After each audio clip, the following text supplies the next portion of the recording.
Okay, you've got a deadline. You open a blank document. And then it happens. This, spiritual calling takes over. A calling to alphabetize your spice rack.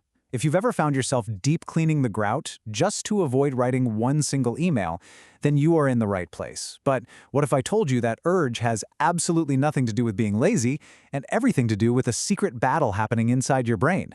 Okay, let's dive into this, because the truth is way more fascinating than you think. This quote from philosopher John Perry it absolutely nails it. See, procrastination isn't about being idle. It's actually an active process. It's the art of finding literally anything else to do just to avoid that one thing that really matters. I mean, come on. We become masters of the unimportant, right? Suddenly, sharpening every single pencil in the house feels like this vital, time-sensitive mission. We're not doing nothing, we're doing something. And that's what makes this whole thing so tricky. We feel busy, we even feel productive, but really, it's just a super clever form of hiding. And this very specific type of hiding, it actually has a name. It's a pretty sophisticated trap our brain lays for us, and it's called structured procrastination. And here's the wild part. A structured procrastinator can get a ton of stuff done. I mean, we can look like these incredibly productive people, as long as all those little tasks are just a shield against something even bigger on our to-do list.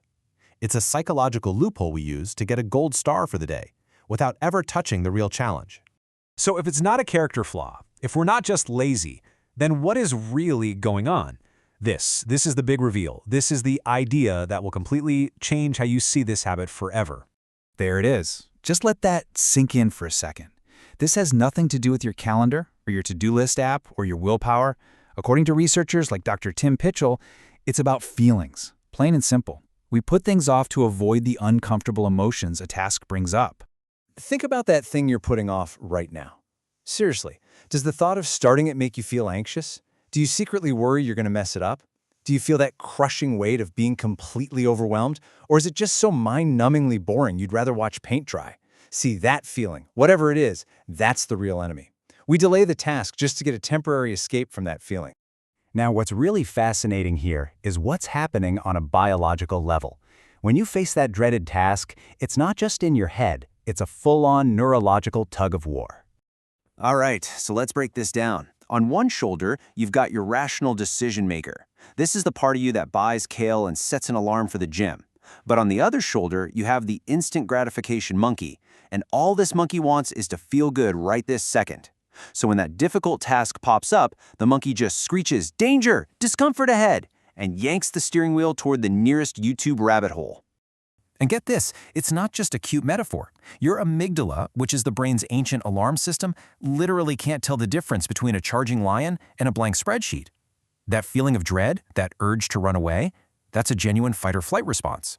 Your brain is trying to save you from the perceived threat of doing your taxes. And here's the kicker. When you give in, close the spreadsheet, and watch a CAD video instead, you get an immediate sense of relief. And that relief is a reward, a little hit of dopamine, that basically teaches your brain, see, avoiding that was a good idea. We feel better now. And boom, just like that, you've created a vicious cycle.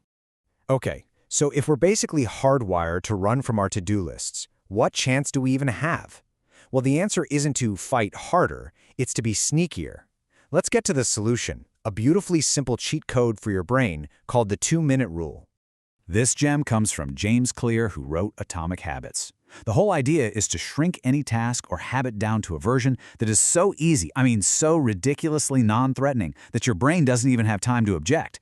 You just lower the barrier to entry until it's practically on the floor.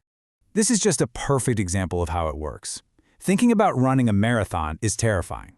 So what's the 2-minute version? It's not even running. It's just putting on your running shoes. That's it. That's the entire goal. Anyone can do that. You just scale the task down until it's too small to fail at. This works for literally everything. Don't commit to clean the kitchen. Just commit to put one dish in the dishwasher. Don't try to write your novel. Just write one sentence. Because here's the magic, right? Starting is always the hardest part. Once you've opened your notes or put on your shoes, taking the next step feels 100 times easier. Here's the real secret to all this. The initial goal isn't to achieve the big outcome. The goal is to build the identity of a person who starts. It's not about being perfect, it's about being present. You have to master the art of simply showing up. day after day. Momentum will take care of the rest. Okay, so let's tie this all back to that battle happening in your brain. How does this simple little rule outsmart our own survival instincts? See, a task like read one page is so small and so harmless that it flies completely under the radar of your brain's alarm system. The amygdala doesn't fire, the instant gratification monkey barely even looks up from its phone. You can literally sneak the action right past your own defenses. And once you've started, you've already won the hardest part of the battle. Seriously, I want you to burn this into your brain. Let go of that all-or-nothing thinking that keeps you stuck. Doing one push-up is infinitely better than doing 0.